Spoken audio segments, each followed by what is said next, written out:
और अब बड़ी खबर आपको संभल से बताने जा रहे हैं, जहां पर भारी बवाल के बाद अब शांति स्थापन करने की पूरी कोशिश की जा रही है। वहां पर जगह जगह पुलिस फोर्स की टीम को तैनात किया गया है ताकि दोबारा इस तरह की घटना न घटे। और इसीलिए इंटरनेट को भी फिलहाल बंद कर दिया गया है ताकि अफवाहों को न फैलाया जा सके। बड़ी खबर, क्योंकि शांति एक बार फिर से वहां बहाल हो, इसकी कोशिश में पुलिस की टीम लगी हुई है।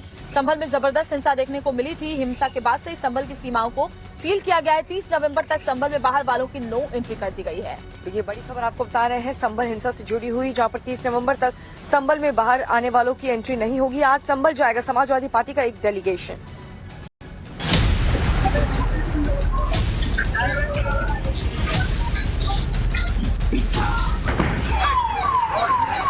संभल में शांति कायम करने की कवायद जारी है। रविवार को जो हुआ उसके बाद से ही पूरे इलाके में तनाव है और अब उस जख्म को ठीक करने के लिए संभल की सीमा सील है। 30 नवंबर तक बाहर वालों के लिए नो एंट्री है। चप्पे चप्पे पर पुलिस तैनात है।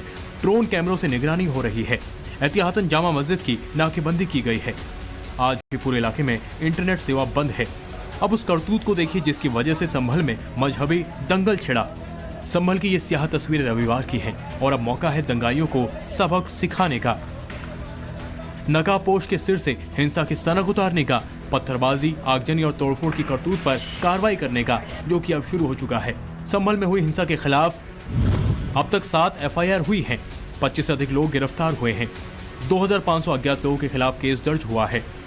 SP सांसद जियाउर रहमान बर्क और संभल सदर सीट से SP विधायक इकबाल मसूद के बेटे के खिलाफ मुकदमा दर्ज किया गया है। दंगल की साजिश के मामले में नामजद SP विधायक के बेटे सोहेल इकबाल की तलाश तेज है। फिलहाल वो फरार बताया जा रहा है, लेकिन दंगे को लेकर उसका क्या बयान है ये भी जान लीजिए।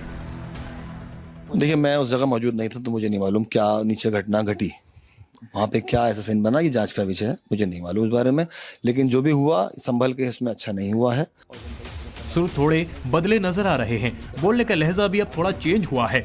लेकिन दंगों के आरोपी संभल के सांसद जियाउर रहमान बर्क के हनक देखकर आप हैरान रह जाएंगे। मुकदमा इस वजह से दर्ज किया है कि मैं अपने लोगों की पैरवी नहीं कर सकूं, अपने लोगों की जो कानूनी है वो तौर पे मदद नहीं कर सकूं। लेकिन ये पुलिस और प्रशासन के लोग गैर जिम्मेदार हैं और इस बात की गलत शिकार है कि मैं अपने लोगों की मदद नहीं करूंगा। जो जायज कानूनी मदद होगी अपने लोगों की मदद करूंगा।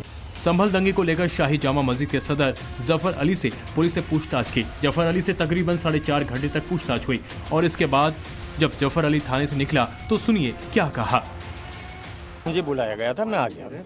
अब मैं घर जा रहा हूँ। नहीं, आप पूछताछ के लिए आपको बुलाया? पुलिस हाँ। तो कह रही है सिर्फ ऐसी बात करने के लिए बुलाया? पूछताछ करने के लिए बुलाया। हाँ। कि ये पीसी जो दी है आपने, इसके बारे में हमें थोड़ा सा बताएं। पुलिस कह रही है कि आपने सारी गलत बयानी की है, हर चीज। नहीं, देखिए वो तो बात की बातें हैं। पुलिस तो यही कहेगी गलत है। अब ये वो क्या कहती है क्या नहीं कहती है उसका कोई मतलब नहीं।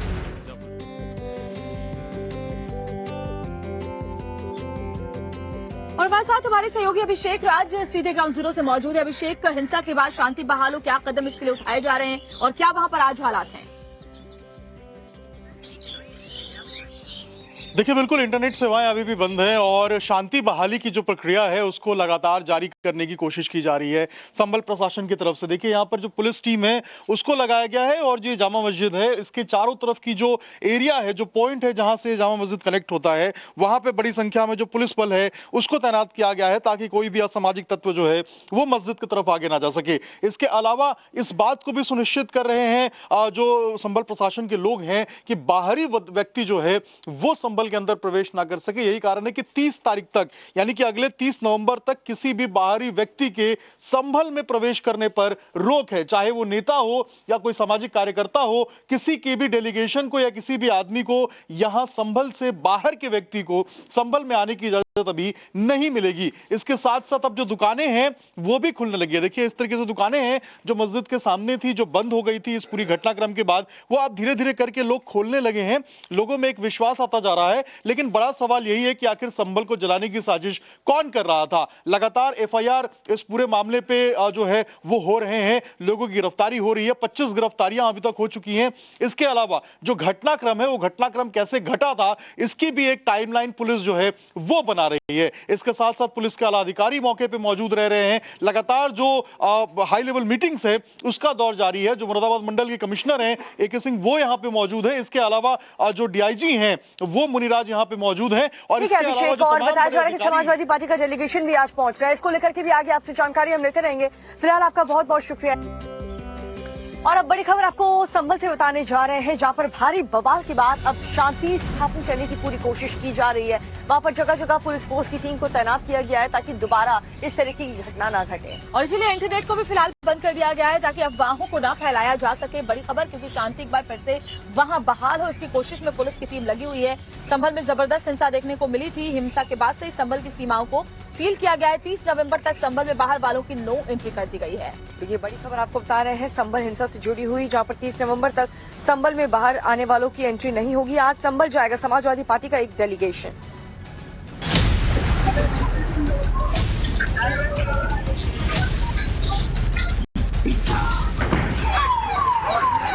संभल में शांति कायम करने की कवायद जारी है। रविवार को जो हुआ उसके बाद से ही पूरे इलाके में तनाव है और अब उस जख्म को ठीक करने के लिए संभल की सीमा सील है। 30 नवंबर तक बाहर वालों के लिए नो एंट्री है। चप्पे चप्पे पर पुलिस तैनात है।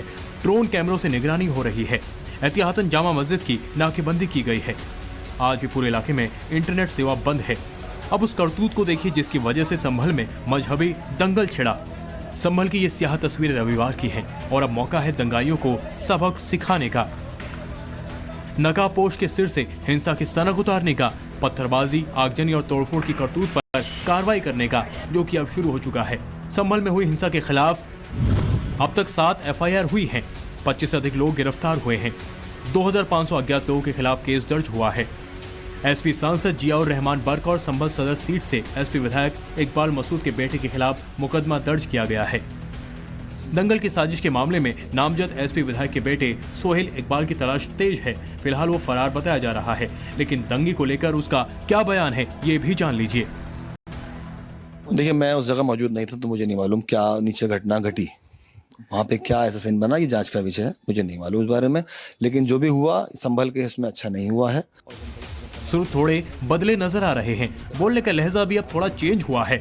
लेकिन दंगों के आरोपी संभल के सांसद जियाउर रहमान बर्क के हनक देखकर आप हैरान रह जाएंगे। मुकदमा इस वजह से दर्ज किया है कि मैं अपने लोगों की पैरवी नहीं कर सकूं, अपने लोगों की जो कानूनी है वो तौर पे मदद नहीं कर सकूं। लेकिन ये पुलिस और प्रशासन के लोग गैर जिम्मेदार हैं और इस बात के गलत शिकार हैं कि मैं अपने लोगों की मदद नहीं करूंगा। जो जायज कानूनी मदद होगी अपने लोगों की मदद करूंगा।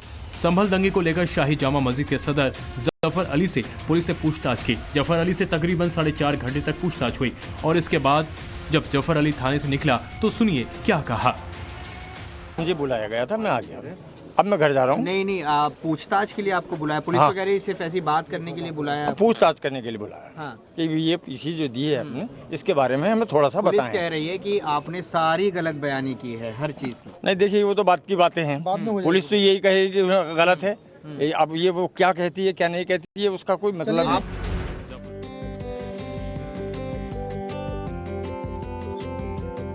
और हमारे साथ हमारे सहयोगी अभिषेक राज सीधे ग्राउंड जीरो से मौजूद है। अभिषेक, हिंसा के बाद शांति बहाल हो, क्या कदम इसके लिए उठाए जा रहे हैं और क्या वहां पर आज हालात हैं?